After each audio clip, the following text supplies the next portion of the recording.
everyone, this is Paul Gale from PaulGaleNetwork.com, and thank you for joining me today for video game news. It is February 21st, 2021, and these are the top stories of the day.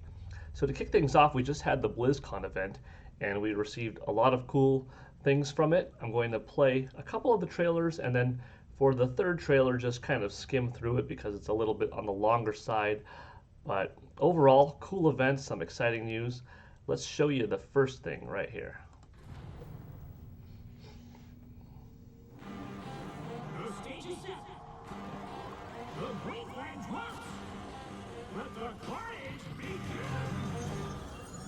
The first thing is Blizzard Arcade Collection.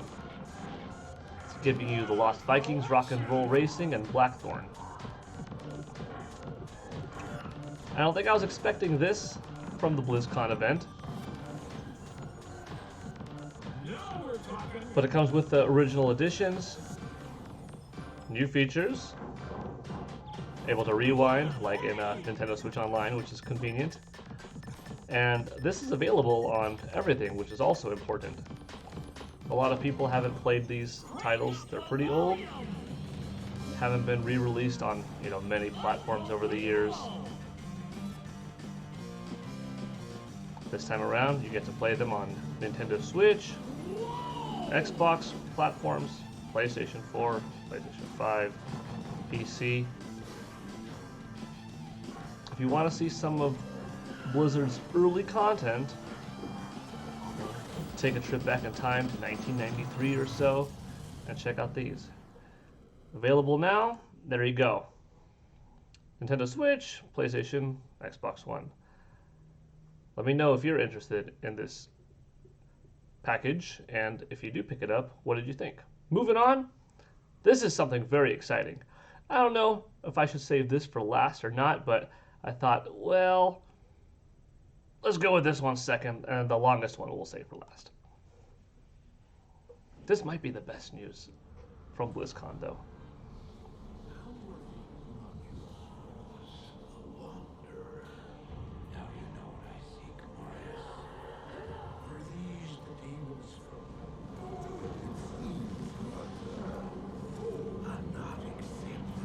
You know what it is, right? Lord of Terror.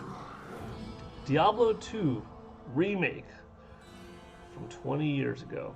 A game that defined a genre. Though this be our darkest hour, it may yet be your greatest moment.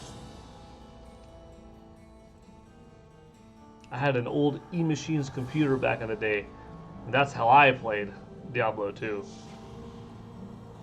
This E-Machines gamer's computer. My first monitor was a 15 inches, and then I went to a 17.5 inch monitor, and then, these days, they're no longer the boob tube backs. Everything's flat.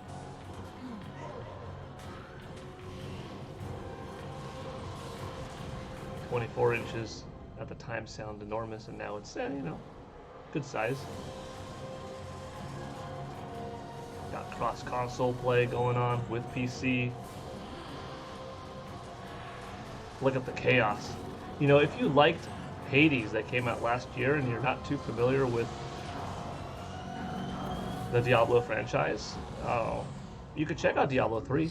It's on everything right now. But Diablo 2 Resurrected, that's coming out later this year. It says right there, Return to Hell 2021, Nintendo Switch, PlayStation 5, PlayStation 4, and Xbox Series X and S. I like that. I don't think anything was left in this trailer, but I could let it go longer.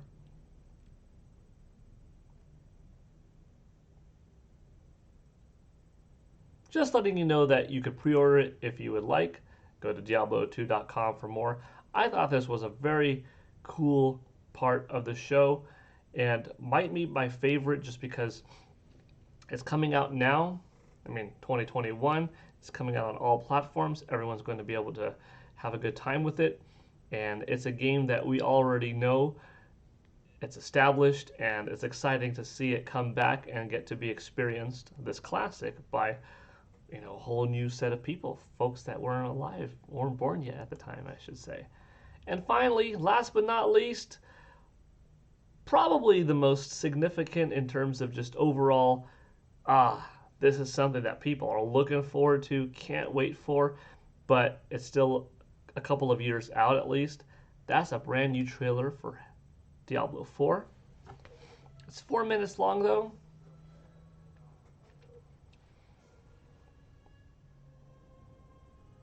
Maybe we'll let it play the whole way through. My original intention was we'll skip through it and just talk about it, but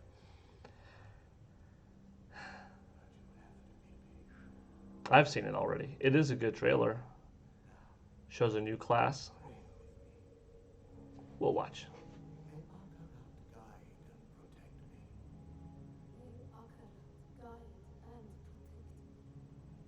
May he shepherd my soul May he shepherd my soul and grant it mercy. and grant it mercy. What are you doing here? This is not the time. But this is confession. And I have sinned. I was a thief who stole from those more fortunate. What I like seeing is Blizzard's I strayed from your life evolution and found my trade in the in shadows. visual fidelity. How far they've come in They call it murder. facial animations, I say, job well polygon count. done.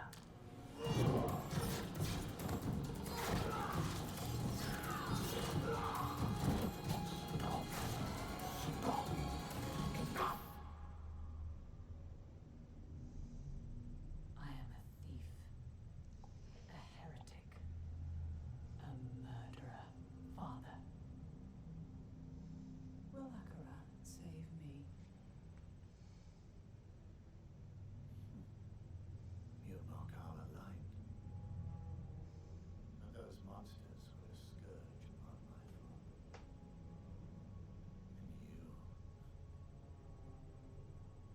And you were the answer to their prayers. Then we are settled, and you owe me. The name you see. And don't worry, you're gonna get gameplay too. Thank the heavens for you. Heavens, I assure you, Father, the heavens didn't send me.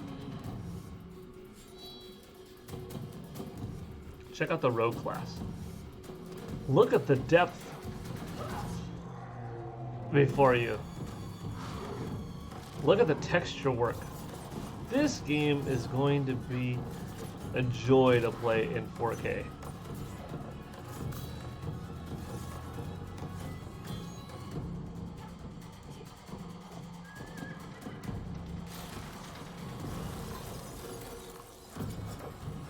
My computer is probably going to be capable of still playing this when it comes out in a year or two, but unless if I upgrade my PC, which I don't plan to, my best bet is likely Xbox Series X or PlayStation 5, which I own, so chances are I will be getting Diablo 4 for one of those systems. Playing on the 65-inch OLED in 4K in HDR. Hopefully the console ports are really optimized well. I'll pick one or the other. Ugh. Brutal. That's a lot of ears.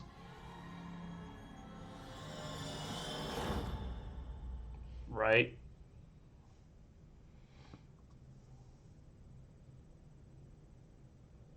Rogue class. What do you think? What do you think of BlizzCon overall? The arcade collection, 3 old games, Blizzard's Diablo 2 coming this year, remake. That's awesome. What do you think of Diablo 4? When do you think it's going to come out? You know, could it be like a 2023 title? We don't know yet. I think late 2022 is potential. We'll see. I'll keep you posted when we learn more, when we find out release dates for all of these and anything else that Blizzard has to tell us about. But I do want to hear your thoughts.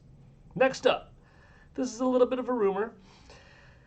But it looks like next month, possibly, Microsoft will be holding an Xbox event specifically detailing what's to come from their acquisition of Bethesda, right? We got that groundbreaking news, Bethesda's being acquired by Xbox. That means Doom, Wolfenstein, these popular franchises and others will be under the Xbox helm. Xbox, they'll allow Bethesda to continue working on other platforms with some other arrangements that are already set in stone. But after that, it's anyone's guess. In my opinion, if Microsoft wanted to make the Xbox brand the most powerful, they would just keep things exclusive to their system, Every game that Bethesda is capable of churning out, make it just available only on Xbox Series S and X. A couple of the titles, if they were going back compatible, 2 versions, 2 SKUs, however you want to call it, on the Xbox One series of platforms, that's fine. But that makes your Xbox console the most attractive, makes the most amount of people want it, need to buy it.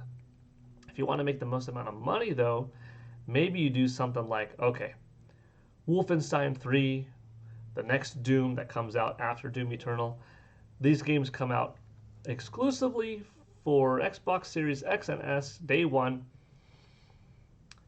6 months later, it gets a Nintendo Switch port or a Nintendo Switch 2 port.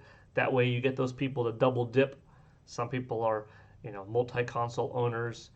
You have a pairing of an Xbox and Nintendo Switch, or a Nintendo Switch and a PlayStation 5. Or a lot of times you see PC and Nintendo Switch being paired up. Some people would double dip. And, you know what you're getting into. It's going to be a mobile experience that's still capable of looking great on the TV. But if you want it in the highest resolution and quality, you're going to get it on your Xbox Series X. If you want to have it available on the go and be more versatile, you get your Nintendo Switch fix. Maybe you get it on that one as well, right? And then 6 months later, which is now a year from the original Xbox Series X release, you release it on PlayStation 5. And you think, why would you release it at all on Nintendo platforms or on PlayStation hardware?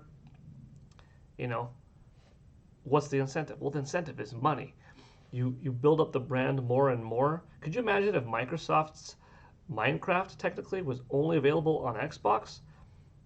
It would sell far fewer, in the millions, than it does now, also being on Nintendo Switch, PlayStation 4, and smartphones, and so forth, right? So there is an argument that, well, yeah, you release it on PS5, a year later, you have the hardcore Doom demographic, Wolfenstein demographic that says, I don't want to wait 12 months to play this game in this visual standard. I'm going to buy an Xbox. There are enough Bethesda titles that if this is the strategy they had from then on, you would get a couple million more people that would buy an Xbox possibly than would if it's just day and date released on all 3 platforms, at once. If you have the year later effect, you may have people that, okay, they end up waiting. They don't buy an Xbox platform. They said, I could wait. There's plenty enough games that come out in the next 12 months that, I'm fine. I'll play on my PS5 exclusives, my Nintendo Switch exclusives and stuff. Don't need to buy an Xbox. 12 months later, 6 months later, whatever it is, I'll buy it for that system then. Then, Microsoft gets to see a whole new audience buy the game, sell several million more copies possibly if it's a great game, well marketed and so forth. And there you go. Why not release it all on the same date? Well, because then you don't have any chance really of the game bringing in new Xbox owners, right? At least, it's of equal parity to people buying a PS5 to play Doom if they don't already have a platform. It'll be interesting. This is a rumored event for now, though. I would expect that it would be digital presentation of some sort, perhaps some live Q&A, we'll see. But little rumblings going on, so it's kind of a speculation piece on my part because I'm announcing a rumor and also saying what I would kind of do if I was Microsoft. Release it on Xbox, stagger the release on Nintendo Switch and on PS5 to try to maximize your sales, maximize your brand, most amount of money. Maybe you further establish these brands, and then you cut off ties later on, which would kind of suck for people. But it's like, okay, we allowed Nintendo, we allowed PlayStation to have the next versions of Doom and Wolfenstein, but the ones after that, now that you're really loving it, now that you're really craving that sequel, only on Xbox. Oh, that might work. That's a strategy. Get people in the beginning, as many people as you can, to buy the games on all platforms, sequels, whatever, only coming out on Xbox. It's going to be interesting to see what happens. I'm excited. And finally today, you're going to have to watch my other video if you want the full shebang, but today is the Legend of Zelda's 35th anniversary. It is February 21st, 2021. This beloved franchise came out in 1986 in Japan. You know, the majority of the 21st was for Japan yesterday, but since they are 16 hours ahead of the West Coast in the United States, at least early morning on the West Coast here in the US, we still got to celebrate worldwide the 21st of February at the same time. So in one shape or form, happy birthday, Zelda. It's one of my top 3 franchises, favorite franchises of all time. 2 of its games are kind of tied for favorite game of all time. The Legend of Zelda Ocarina of Time holds a special place in my heart, being, you know, a little over 22 years old now, and just one of the best games ever made. I think it still holds up nice visually, the original Nintendo 64 version. Talk about a pioneering game with Z targeting, precision analog controls, awesome use of the rumble pack, the Stone of Agony in the game, boss battles, music, a soundtrack that you'll never forget for the rest of your life. Iconic characters, lovely game. One of my favorites ever. The Legend of Zelda Breath of the Wild. In so many ways, a better game, bigger, you know, orchestrated soundtrack, obviously better visuals and more costumes and writing and voice acting and stuff like that. But a lot of that comes with technology and the capability of machines to give you more, you know. Not that Breath of the Wild is necessarily perfect. I do like the typical dungeons of Ocarina of Time better, but I gotta give it to Breath of the Wild in terms of its overall land being a giant dungeon, all the shrines, the creativity. Ocarina had the better boss battles. The boss battles were fine in Breath of the Wild, but it was really just the level structure of more and more powerful enemies throughout the land that felt like bosses that kind of stuck with me. The bosses themselves were cool, but they all looked of a similar nature, you know? But still a great story. I like the weapon system. I loved so much of the game. Its real world physics engine, phenomenal. 2 of my favorite games of all time, tied for that #1 spot. They kind of teeter back and forth on a given day, are those 2. And the other 2 favorite franchises of mine, if you're curious, is the Mario franchise and the Street Fighter one. So that's my trinity. That's my Triforce right there.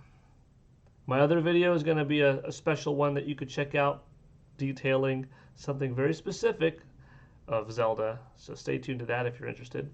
But for now, happy anniversary, Legend of Zelda. This is Paul Gale from Paul Gale Network signing out. Let me know what you thought of today's news. What do you think of those Xbox rumors? What do you think Microsoft should do with Bethesda? And what are some of your favorite Zelda memories? All right. Thanks for watching, everybody. Have a good one. Bye.